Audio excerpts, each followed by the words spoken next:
नमस्कार दोस्तों, स्वागत है आपका हमारे YouTube चैनल बिंदास पढ़ाई में।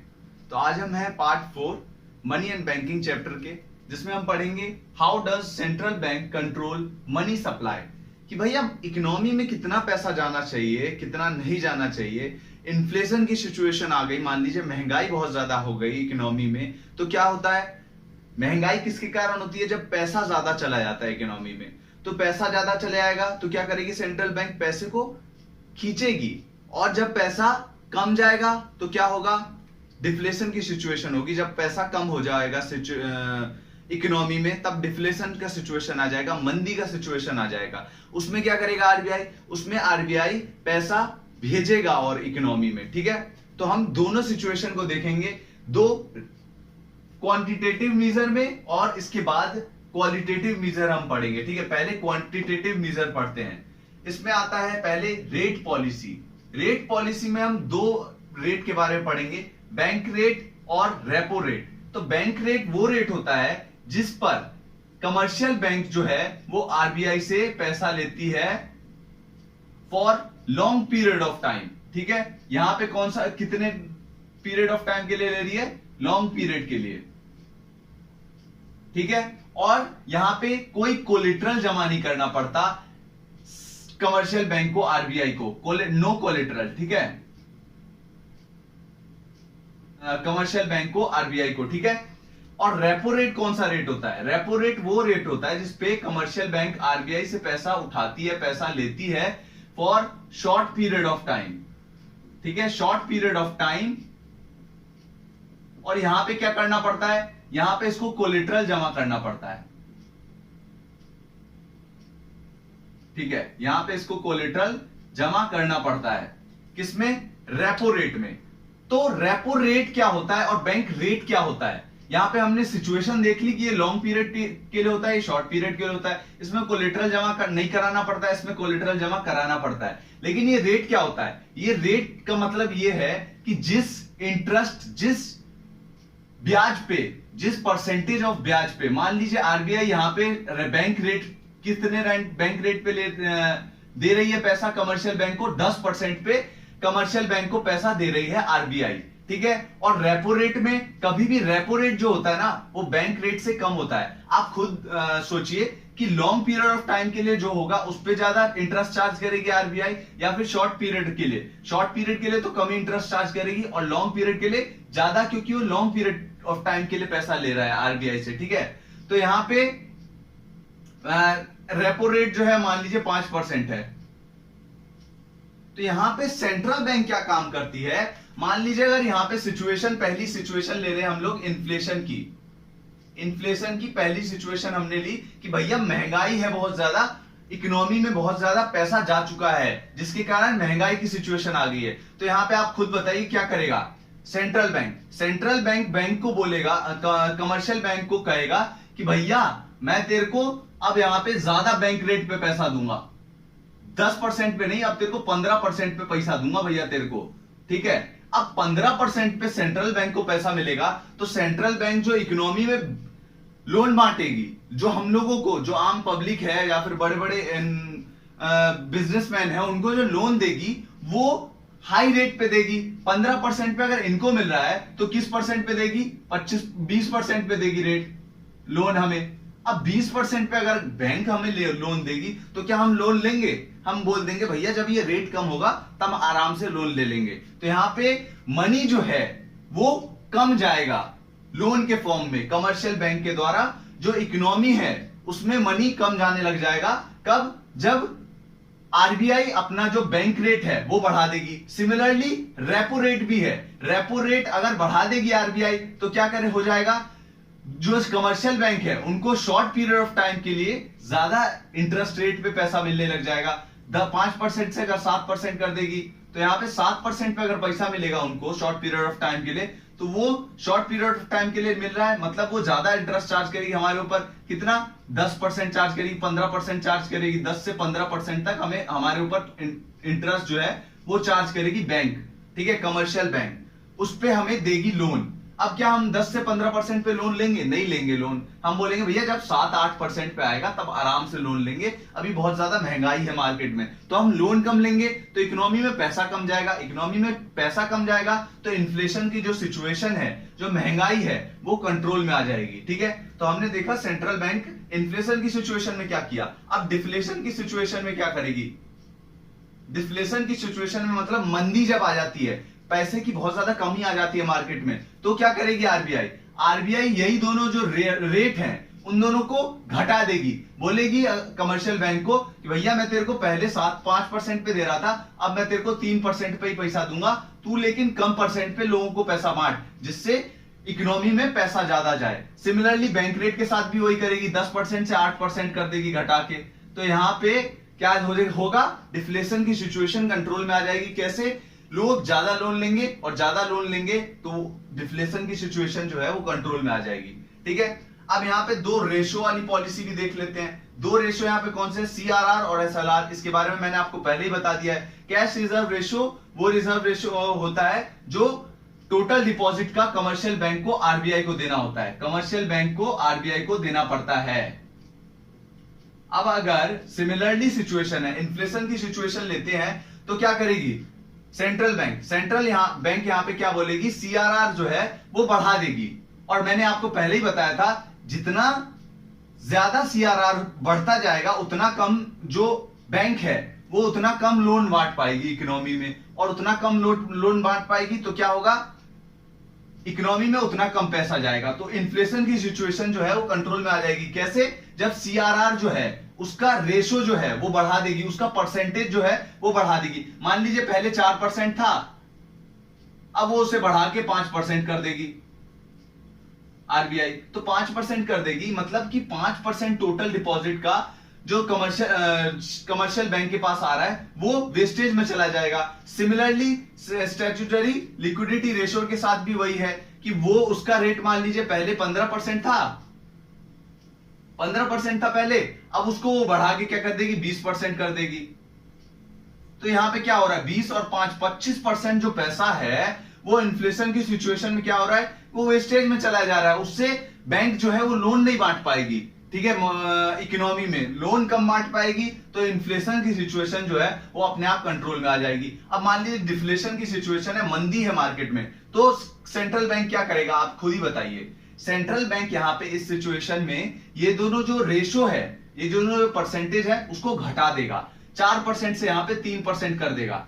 क्यों कर देगा? जिससे से ज्यादा कमर्शियल बैंक लोन बांट पाए, क्योंकि लोगों के पास पैसा कम रहेगा। डिफ्लेशन की सिचुएशन में पैसा कम है लोगों के पास, तो आरबीआई क्या चाहेगी? ज्यादा से ज्यादा लोगों के पास पैसा जाए, जिससे ये जो मंदी की सिचुएशन है वो कंट्रोल में आ जाए। ठीक है, और यहाँ पे एसएलआर भी वो घटा के 15% से 10% कर देगी भैया, कि ज्यादा से ज्यादा कमर्शियल बैंक को बोलेगी तू लोन बांट, बस लोन बांटने पे ध्यान दे और कुछ ध्यान मत दे, तेरे को कम परसेंटेज बोल रहा हूं कि तू मेरे पास जमा कर केवल। ठीक है, तो यहाँ पे हमने दो रेशो पॉलिसी के बारे में देखा, दो रेट पॉलिसी के बारे में देखा कि कैसे आरबीआई इन्फ्लेशन और डिफ्लेशन दोनों की सिचुएशन कंट्रोल में लाती है।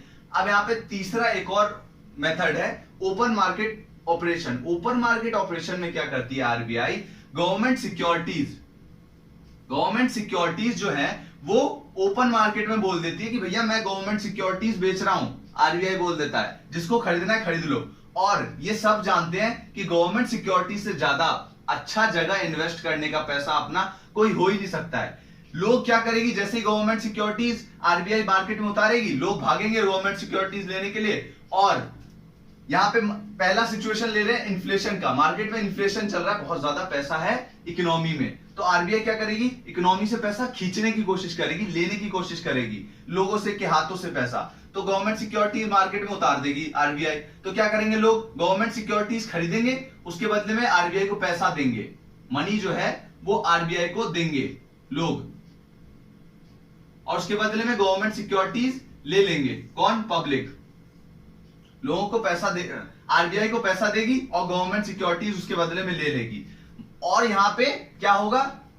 आरबीआई क्या कर लेगा? सारा जो इकोनॉमी से पैसा है वो सब कर लेगा, जिससे क्या हो जाएगा? इन्फ्लेशन की जो सिचुएशन है वो कंट्रोल में आ जाएगी। ठीक, अब डिफ्लेशन की सिचुएशन है, लोगों के पास पैसा ही नहीं है बिल्कुल, तो क्या करेगी आरबीआई? आरबीआई बोलेगी भैया मैंने तुम लोगों को जितना भी गवर्नमेंट सिक्योरिटीज दिया था वो मुझे दे दो, उसके बदले में मैं आपको क्या दूंगा? मनी दे दूंगा, और उस मनी से आप ये जो डिफ्लेशन की सिचुएशन है उसको कंट्रोल में लाओ।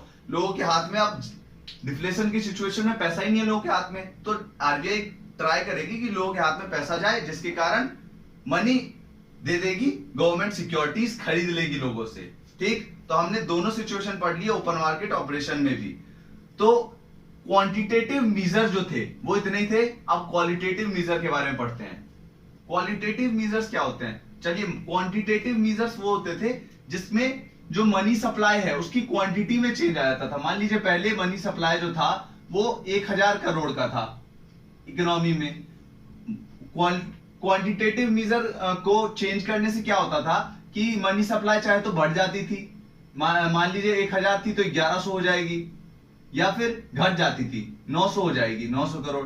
लेकिन क्वालिटेटिव मेजर्स में क्या होता है, इसके चेंज होने से इस मनी सप्लाई में कोई चेंज नहीं आता। मनी सप्लाई तो उतना ही रहता है, लेकिन कहां कहां पैसा जाना चाहिए उसमें चेंज आता है। ठीक है, क्वालिटेटिव मेजर्स में केवल क्वालिटी में चेंज आता है। क्वालिटी मतलब कहां कहां पैसा जा रहा है, ये जो पैसा है वो कहां कहां जा रहा है। और क्वांटिटेटिव मेजर में पैसे का मात्रा बढ़ रहा था या फिर घट रहा था। ठीक है, सप्लाई ऑफ मनी घट रहा था या बढ़ रहा था। ठीक है, तो क्वालिटेटिव मेजर्स पढ़ते हैं क्या क्या होते हैं। मार्जिन रिक्वायरमेंट, पहला मार्जिन रिक्वायरमेंट, इसमें क्या होता है एक एग्जांपल से समझते हैं। मान लीजिए अशोक है, अशोक गया बैंक के पास, कमर्शियल बैंक के पास, कि भैया मुझे तुझसे चाहिए 10 लाख रुपए, 10 लाख रुपए चाहिए मुझे तुझसे, 10 लाख रुपीज। अब इसने क्या किया, बैंक ने बोला कि भैया मैं ऐसे तो दे नहीं दूंगा, मुझे पहले कुछ तू कोलेटरल जमा कर, ठीक है, कुछ गिरवी रख मेरे पास। तो अशोक ने क्या बोला, भैया मेरे पास सोने के आभूषण है, मैं तेरे को 10 लाख के आभूषण दे रहा हूं, 10 लाख का आभूषण दे रहा हूं। अब कमर्शियल बैंक क्या बोलेगा, भाई 10 लाख का अगर तू आभूषण देगा ना, मेरे को कोलेटरल देगा, तो मैं केवल तेरे को 8 लाख का ही सामान दूंगा, 8 लाख ही रुपए पैसे दूंगा, केवल और केवल 8 लाख। अगर तू मेरे को 10 लाख देगा, अगर तू 12 लाख देगा तो तेरे को 9 लाख रुपए दूंगा, अगर तू बढ़ाएगा और तो और ज्यादा पैसे दूंगा। लेकिन इसमें से क्या कर रहा है कमर्शियल बैंक, 20% जो है 20% मार्जिन के तौर पे रख ले रहा है अपने पास। ठीक है, 20% के तौर पे अपने पास मार्जिन के तौर पे रख ले रहा है। ये दे तो रहा है इसको 10 लाख का सामान कोलेटरल के तौर पे, लेकिन ये इसको 10 लाख रुपए नहीं दे रहा है, 8 लाख रुपए दे रहा है केवल और केवल। अब आप ये सोचेंगे कि भैया वापस मिलेंगे नहीं अशोक को, तो अशोक जब 10 लाख रुपए बैंक से जो लोन लिया वो वापस लौटा देगा, तब अशोक को पूरे के पूरे 10 लाख रुपए वापस मिल जाएंगे, लेकिन इसको इंटरेस्ट के साथ कमर्शियल बैंक को लौटाने पड़ेंगे। लेकिन केवल 8 लाख के ऊपर ही इंटरेस्ट चार्ज होगा, 10 लाख के ऊपर इंटरेस्ट चार्ज नहीं होगा। जितना पैसा कमर्शियल बैंक देगी अशोक को, उतने के ऊपर ही इंटरेस्ट चार्ज होगा। तो यहां पे अगर मान लीजिए सेंट्रल बैंक ने कहा कमर्शियल बैंक को कि तू मार्जिन रिक्वायरमेंट बढ़ा दे, मार्जिन तू 20% नहीं अब 30% मार्जिन रख, ठीक है, तू केवल 7 लाख ही रुपए बांट दे अशोक को, तो अशोक क्या पैसे लेगा 7 लाख रुपए? अशोक बोलेगा चल नीचे, मुझे कहीं और से ले लूंगा मैं, ठीक है, तो अशोक बोल देगा भैया मुझे नहीं चाहिए। तो यहाँ पे क्या हो रहा है, इन्फ्लेशन की सिचुएशन में अशोक जो है वो पैसा नहीं लेगा और क्या करेगा, मार्केट में पैसे की जो है कमी हो जाएगी अगर मार्जिन रिक्वायरमेंट को अगर बढ़ाया जाएगा तो। और मार्जिन रिक्वायरमेंट को अगर घटा दिया जाएगा तो क्या होगा, डिफ्लेशन की सिचुएशन है, मान लीजिए मंदी है मार्केट में, तब क्या करेगा सेंट्रल बैंक, मार्जिन रिक्वायरमेंट जो है वो घटा देगा। और घटा देगा तो क्या होगा, ये यहां पे पहले 8 लाख दे रहा था, अब 9 लाख रुपए देगा लोन के तौर पे, तो 9 लाख रुपए देगा तो अशोक खुशी खुशी आराम से 9 लाख रुपए ले लेगा कमर्शियल बैंक से। तो यहाँ पे मनी का सप्लाई जो है वो बढ़ जाएगा। ठीक है, अब यहाँ पे दूसरा मेजर है rationing of credit. Rationing of credit में क्या करता है commercial bank, central bank commercial bank को बोलता है कि भैया तू एक पर्टिकुलर सेक्टर को कितना पैसा देगा वो मैं तेरे को बताऊंगा। अब तू एग्रीकल्चर सेक्टर को दे 20 लाख करोड़ रुपए, ठीक है, बिजनेस सेक्टर में तू इंडस्ट्रीज को दे 10 लाख रुपए, ठीक है, तू अलग अलग सेक्टर को अलग अलग पैसा दे मेरे हिसाब से। ठीक है, मान लीजिए उस टाइम में एग्रीकल्चर सिचुएशन जो है वो बहुत ज्यादा खराब है एग्रीकल्चर की, तो क्या करेगा आरबीआई, बोलेगा कि भैया एग्रीकल्चर वालों को ज्यादा लोन बांट क्योंकि उन लोगों की हालत खराब है, और इंडस्ट्रीज वाले मस्त अपने चल रहे हैं तो इंडस्ट्रीज वालों को बोलेगा, तो इंडस्ट्रीज वालों का जो पैसा है वो थोड़ा कम कर दे लोन बांटने का, इंडस्ट्रीज को कम पैसा दे, एग्रीकल्चर को ज्यादा पैसा दे। तो सेंट्रल बैंक कुछ ऐसे कंट्रोल करता है मनी सप्लाई को और बोलता है कि क्रेडिट को तू किस सेक्टर में कितना बांटेगा वो मैं तेरे को बताऊंगा, और वो सेंट्रल बैंक कंट्रोल करता है पूरा ऐसे। ठीक है, तो हमने रेशनिंग ऑफ क्रेडिट के बारे में पढ़ा। अब मोरल सुएशन क्या होता है? मान लीजिए इन्फ्लेशन की सिचुएशन है, ठीक, तो भैया सेंट्रल बैंक ने जो कमर्शियल बैंक को बोला है वो कमर्शियल बैंक को मानना ही पड़ेगा। पहले तो सेंट्रल बैंक क्या बोलेगा, विनती करेगा, भैया कमर्शियल बैंक तू मान ले ऐसी ऐसी बात। अब अगर कमर्शियल बैंक नहीं माना तो उसको बोलेगा, डायरेक्ट उसके पास लेटर भेजेगा, भैया तुझे ये बात माननी पड़ेगी, ठीक है, तू तुरंत ज्यादा से ज्यादा लोन बांट, ठीक है, लोन को जो है लोन का परसेंटेज हाई कर। क्यों? क्योंकि इन्फ्लेशन चल रहा है, वहां पे डिफ्लेशन है, तो क्या बोलेगा कि लोन का जो परसेंटेज है वो कम कर। अब वो कमर्शियल बैंक को मानना ही पड़ेगा क्योंकि सेंट्रल बैंक ने बोला है। तो मोरल सुएशन का मतलब यही होता है कि पहले तो उसको शांति से बताता है, कमर्शियल बैंक को शांति से बोलता है भैया मान ले मेरी बात, अगर नहीं माना तो उसके बाद वो उसको फटकार लगाता है, डांट लगाता है, जिससे उसको उस कमर्शियल बैंक को सेंट्रल बैंक की बात माननी ही पड़ती है बाद में। ठीक है, तो मोरल सुएशन ये था, ऑर्डर देना केवल सेंट्रल बैंक का कमर्शियल बैंक को। ठीक, तो यहाँ पे इस चैप्टर में केवल इतना ही था। तो धन्यवाद आपका हमारी सारी वीडियोस को देखने के लिए। अगर आपको वीडियोस पसंद आई हो तो प्लीज चैनल को सब्सक्राइब करिए और वीडियोस को लाइक कीजिए। धन्यवाद।